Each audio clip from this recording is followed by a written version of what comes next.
আজি কেইগৰাকীমান ব্যক্তিয়ে জুবিনৰ ন্যায় বিচাৰি ৰাস্তাত আন্দোলন কৰিছে।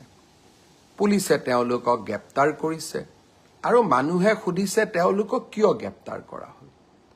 এজন ব্যক্তিৰ নাম অজয় ফুকন। জুবিন গাৰ্গে নিজে এই ব্যক্তিজনৰ বিষয়ে কৈ যোৱা কথাকেইটা আপোনালোকে শুনিব। জুবিনে জীৱনকালত কৈ গৈছিল যে এই ব্যক্তিজনৰ জৰিয়তে মোৰ লগত কোনেও সম্পৰ্ক নকৰিব। মই জুবিনে দিয়া টুইটটো মই পঢ়ি দিব খোজা নাই। জুবিনৰ ভিডিঅ'টো সামাজিক মাধ্যমত উপলব্ধ থাকিব। আৰু এইগৰাকী ব্যক্তিয়ে কংগ্ৰেছ দলৰ যোৱা চাবুৱা বিধানসভা সমষ্টিৰ প্ৰাৰ্থী আছিল। আনজন ন্যায় বিচৰা ব্যক্তি হ'ল ভিক্টৰ দাস। এগৰাকী সহজ সৰল ছোৱালীক কেনেকৈ গুৰুল কৰি এই ব্যক্তিজনে পিটিছিলে তাৰ প্ৰতিচ্ছবি এতিয়াও আমাৰ সন্মুখত পৰা আঁতৰি যোৱা নাই। যিদিনাখন এই ব্যক্তিজনে ছোৱালীজনীক গুৰুল কৰি মাৰিছিলে, মই ভাবো সিদিনাখন জুবিনেও কান্দিছিলে আৰু জুবিনেও এই ব্যক্তিজনৰ বিৰুদ্ধে ন্যায় বিচাৰিছিলে।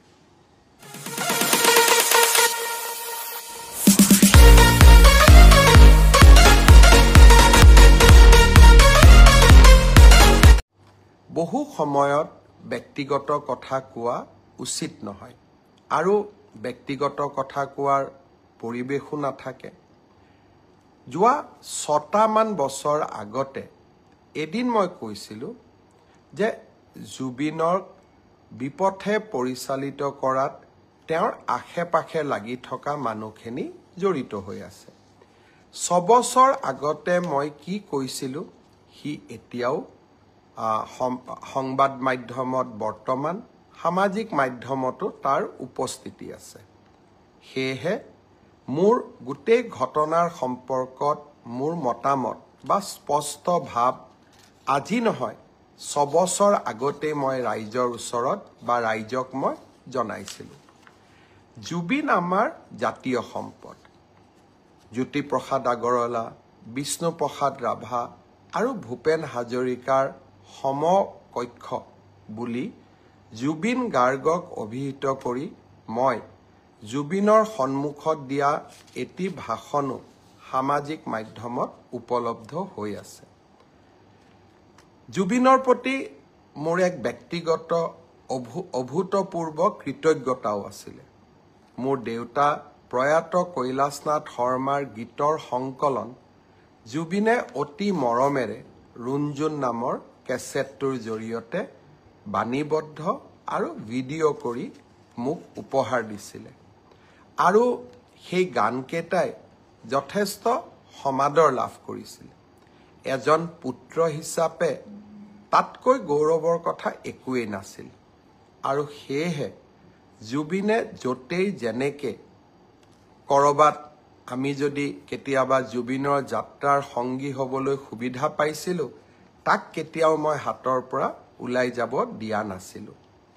আজি কোভিডৰ সময়ত মুম্বাইৰ পৰা জুবিনক উভতাই অনা, ডিব্ৰুগড়ৰ পৰা বিশেষ বিমানেৰে নতুন দিল্লীত গ্ৰীণ কৰিডৰ বনাই জুবিনৰ চিকিৎসাৰ ব্যৱস্থা কৰা, জীৱনৰ কেইবাটাও গুৰুত্বপূৰ্ণ অধ্যায়ৰ মই সাক্ষী হৈ থকাৰ সুযোগ পাইছিলোঁ।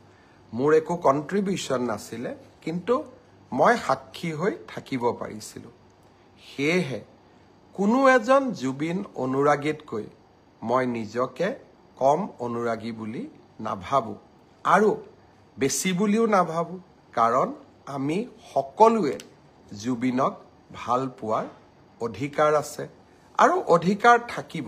জুবিনক আমি গীত মাত আৰু সংস্কৃতিৰ মাজেৰে আমি সকলো গৌৰৱী অসমীয়াই আমি জীয়াই ৰাখিম। জুবিনৰ ঘটনাৰ ন্যায় লাগে।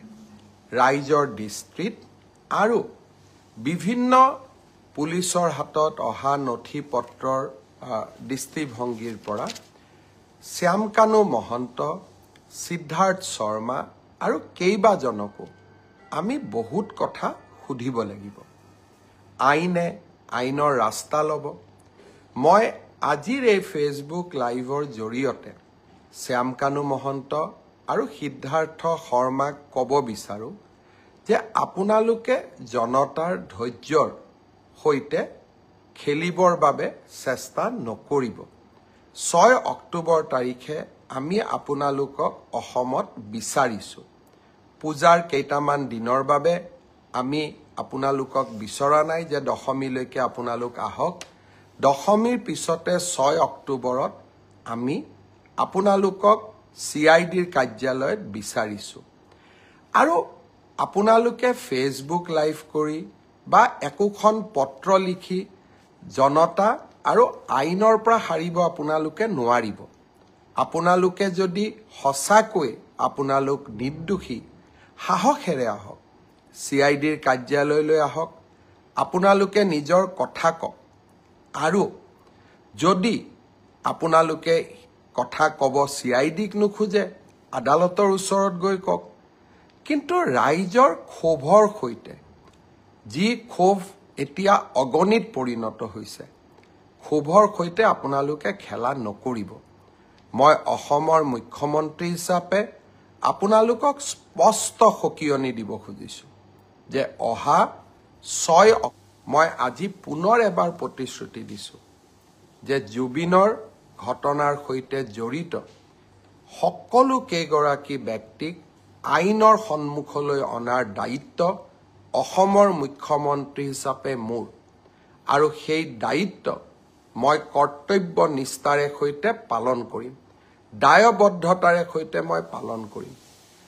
এইখন চৰকাৰে অসমৰ ৰাইজৰ ওচৰত শিৰ নত কৰিব, সিদ্ধাৰ্থ শৰ্মা আৰু শ্যামকানু মহন্তৰ ওচৰত শিৰ নত নকৰে। আৰু সেইবাবে মই সিদ্ধাৰ্থ শৰ্মা আৰু শ্যামকানু মহন্তক ক'ম যে ঘটনা প্ৰবাহ বহু দূৰলৈ যাব নিদিব। আইনৰ কোনোবাই যদি ভাবিব পাৰে যে আমি আদালতত যাম, এণ্টিচিপেটৰী বেইল ল'ম, ইণ্টাৰিম বেইল ল'ম, এই প্ৰচেষ্টাবিলাক কৰা উচিত নহয়। কাৰণ জুবিন এগৰাকী জাতীয় সম্পদ। জুবিনৰ হত্যাৰ প্ৰতিটো মুহূৰ্তৰ ঘটনা তন্ন তন্ন কৰি ৰাইজৰ আগত আপোনালোকে ক'ব লাগিব। আৰু মই ভাবোঁ এই কাম আপোনালোকে কৰিব। আৰু আপোনালোকক কোনো ক্ষেত্ৰতে আইনৰ বাহিৰত গৈ শাস্তি দিয়া নহয়। আইনে আপোনালোকক দোষী হ'লে শাস্তি দিব, দোষী নহ'লে আপোনালোকক নিৰ্দোষী বুলি ক'ব। কিন্তু আইনৰ পৰা দূৰত থাকিলে আপোনালোকে কেতিয়াও নাভাবিব যে চৰকাৰ মনে মনে থাকিব আৰু চৰকাৰে ব্যৱস্থা নল'ব। মই আৰু কেইটামান মনৰ কথা ক'ব খুজিছোঁ। এইখন জুবিনৰ অসম, এইখন আমাৰ জননী আৰু জন্মভূমি। এইখন অসমত আমি যিকোনো কাৰণতে এইখন অসমক আমি নেপাল কৰিব নোৱাৰোঁ। কেইটামান দিনৰ পৰা সামাজিক মাধ্যমত নেপালৰ উদাহৰণ দিয়া হৈছে। আমি অসমত লাচিতৰ উদাহৰণ দিম। আমি অসমত আমি মহাৰাজ পিথুৰ উদাহৰণ দিম। আমি ভগদত্তৰ উদাহৰণ দিম। আমি ভূপেন হাজৰিকাৰ উদাহৰণ দিম। আমি জুবিন গাৰ্গৰ উদাহৰণ দিম।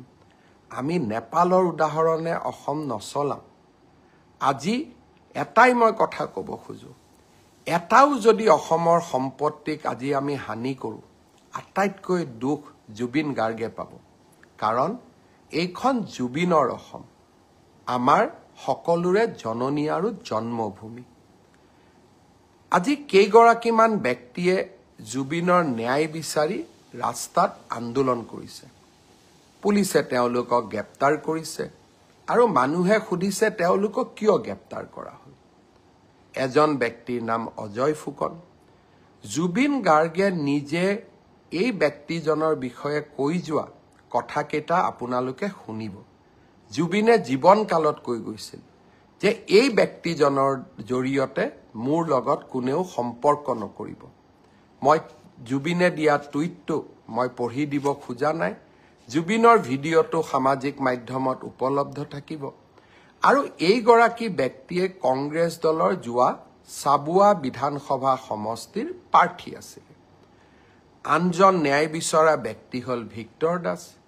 এগৰাকী সহজ সৰল ছোৱালীক কেনেকৈ গুৰুল কৰি এই ব্যক্তিজনে পিটিছিলে তাৰ প্ৰতিচ্ছবি এতিয়াও আমাৰ সন্মুখত পৰা আঁতৰি যোৱা নাই। যিদিনাখন এই ব্যক্তিজনে ছোৱালীজনীক গুৰুল কৰি মাৰিছিলে, মই ভাবোঁ সিদিনাখন জুবিনেও কান্দিছিলে আৰু জুবিনেও এই ব্যক্তিজনৰ বিৰুদ্ধে ন্যায় বিচাৰিছিলে। অসমবাসী ৰাইজক মই বিনম্ৰতাৰে সৈতে ক'ব খোজো, জুবিনৰ নামত চৰকাৰ বিৰোধী ৰাজনীতি হ'ব নোৱাৰে। জুবিনৰ নামত আমি অসমখনক নেপাল কৰিব দিব নোৱাৰোঁ আৰু জুবিনৰ আত্মাক শান্তি দিবৰ বাবে আমি এই অসমখনক সুফলা কৰি আমি নিৰ্মাণ কৰিব লাগিব। এইখন অসমক আমি ভাৰতৰ শ্ৰেষ্ঠতম ৰাজ্য কৰিব লাগিব। সেইবাবে মই সকলোকে কৰজোৰে অনুৰোধ কৰোঁ, নেপাল কৰাৰ প্ৰচেষ্টা নকৰিব, কাৰণ ইয়ে জুবিনৰ আত্মাক আটাইতকৈ কষ্ট দিব। আইনে তাৰ কি ব্যৱস্থা ল'ব পিছৰ কথা, কিন্তু কোনোবাই যদি ভাবে যে হিংসাই কাৰোবাক ন্যায় দিব, মই ভাবোঁ সেয়া কেতিয়াও সম্ভৱ হ'ব নোৱাৰে। আইনে ন্যায় দিব। অসমৰ মুখ্যমন্ত্ৰী হিচাপে মই আপোনালোকক প্ৰতিশ্ৰুতি দিছোঁ।